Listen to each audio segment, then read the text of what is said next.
Hi, my name is Jordan and I'm the president at Coalition Technologies. We're a leading e-commerce agency based in Los Angeles with a global team. We've been in business for the last 10 years, supporting e-commerce businesses of all size, helping them to understand what e-commerce platforms are most applicable to their particular use cases and needs, and also helping them to understand how the e-commerce space is evolving and changing over time, and what it's going to take to be successful in their particular industry and category. Today, we're going to be talking about the business philosophies behind two of the leading e-commerce software as a service, or SaaS, platforms available in the market. We're going to be dialing in specifically on Shopify and BigCommerce and talking about how they've diverged over the years in terms of their core focus and emphasis, and how that potentially could impact your business. Now, Coalition was one of the earliest partners to work with both platforms, so we've got a lot of history here. We have a lot of really fantastic case studies and a lot of design and development practice that's been really built up to help merchants succeed with either of these platforms. We picked these platforms from the many others that are out there in this space because we really do believe that they are best in class and have unique advantages that are hard for other e-commerce shopping cart softwares to replicate. That being said, they do compete with one another very often, and more than lately, we've been hearing businesses wanting to understand how these two platforms differ.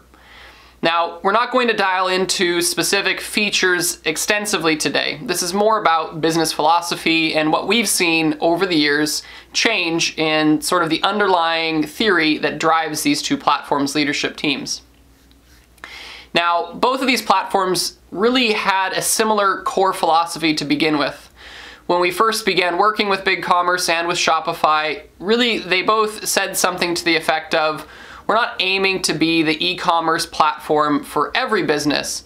We're aiming to be an e-commerce platform that covers 80% of the features that are needed for 90% of the e-commerce businesses. So they really were looking at providing a really well-rounded solution in e-commerce. And both really did achieve that. Now, their paths have started to diverge, especially since Shopify went public and in the run-up to their IPO. We don't really know what will happen to BigCommerce as a result of their IPO, but we do know that Shopify started to change their focus more and more after they had their initial public offering. In 2010, I would have probably said that both of these platforms had that same emphasis point where they were really all about trying to equip a lot of e-commerce businesses with the core functionality and features you need to operate an e-commerce shopping cart. Today, BigCommerce refers to itself as an open SaaS platform, and that's been sort of their key way of describing themselves to merchants and to anybody interested in hearing. And open SaaS really is a bit of a change in philosophy from early BigCommerce in that really they've stepped beyond this concept of wanting to provide 80% of the features needed by 90% of the e-commerce businesses into this mindset of saying we're going to provide 80% of the features that are needed by 90% of the e-commerce businesses out there, and we're going to layer in APIs and flexibility that allow us to go from supporting 80% of the features for 90% of the businesses to supporting 95% of the businesses and 95% of the features through this sort of additional openness that is uncommon in SaaS. Primarily that's achieved through additional API endpoints that designers, developers, app developers, third parties, and integrators can begin to make special read, write, and delete sort of functions too. And so really that's given BigCommerce an edge in the complexity of use case. Often we find that as an open SaaS platform, BigCommerce is capable of really providing a more robust and more complex feature set than what we might see from other software as a service platforms.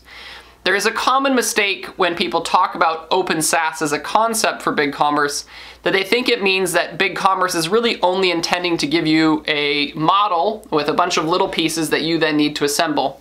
BigCommerce is extremely competitive as its core platform and its out-of-the-box features and functionality.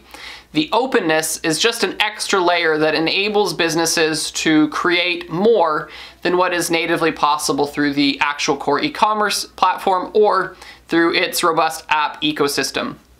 Now, Shopify's business philosophy really did take a bit of a pivot in the run-up to its IPO and then in the years that have followed.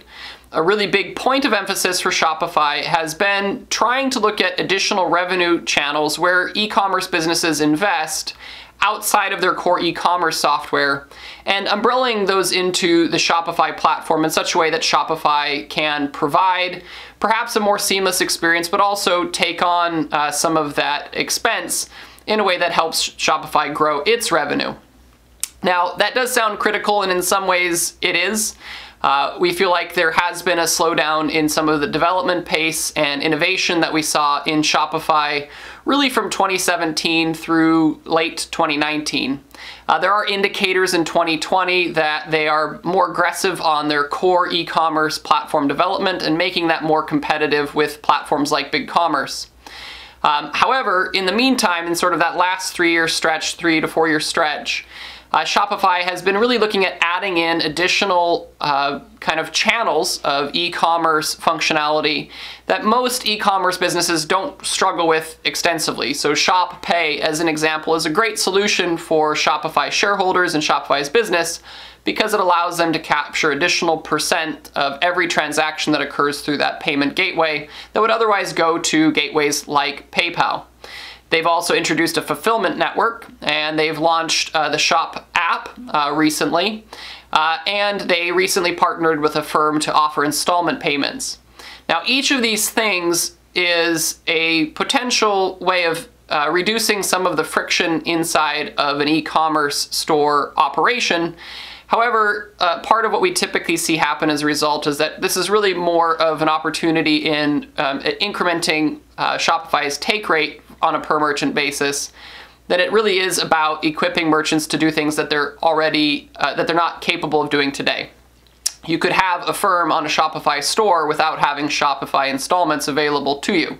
It simply was a way of Shopify getting into the installments payment business directly. Similarly, we saw Shopify do this with email and with some of their different channel integrations where they're really just cutting out third-party apps and potentially pushing people to use the Shopify Plus product as an alternative to those apps. So again, that sounds somewhat critical, but there are advantages to merchants in this particular category, especially if you're a smaller merchant. It's a lot easier for you to onboard as someone who is brand new to e-commerce and be able to find a great solution for your e-commerce shopping cart, find the tools necessarily to customize and build your own page designs. You have a built-in payment solution that has prompt payouts to you as a new e-commerce merchant. You have options like Shopify Installments, Shopify Fulfillment, Shop Pay, and others that really do make it easier for you to find everything you need for a more complex e-commerce business, all at your fingertips as a new merchant. Now again, that particular appeal isn't as strong for established e-commerce businesses where maybe they have more of these problems already solved for, or more of this functionality already taken care of through partners, but it is a really compelling pitch to newer merchants and merchants who are maybe looking at reducing their headaches with their e-commerce platforms as they perhaps move from something more complex. Now, I don't know that this will be the continuing mark of Shopify's business philosophy, but it does seem to be. Again, we're seeing a lot of indicators that the features that they are really investing a lot of their time in and sort of rolling out as bigger announcements really are features where Shopify is trying to be the e-commerce business solution or commerce business solution suite. In some ways, they're almost kind of moving beyond or out of the e-commerce shopping cart space and trying to position themselves to be more of a solution provider through software and technology in the vein of maybe what we would traditionally consider an ERP focusing on in terms of its comprehensive nature. So it remains to be seen again if that's where Shopify will continue to go. They certainly have a lot of opportunity given they are sort of the more recognizable brand name in e-commerce, and they've had amazing growth tied to COVID. All in, though, I hope that that summary of the two business philosophies that we've seen as a 10-year plus partner of both of these platforms We hope that that really does help you get some clarity and maybe influences your decision about which platform you want to go with. Again, from a straight feature set, these are two of the very best e-commerce platforms in the world. Both offer amazing value to even large enterprise businesses compared to other e-commerce software, and we heartily recommend them in almost any use case.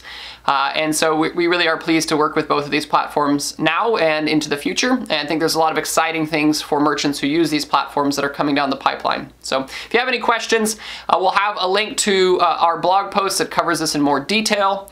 And you can follow that link also to reach out to me or my team directly, and we can help you understand better what e-commerce platform is right for you. Bye.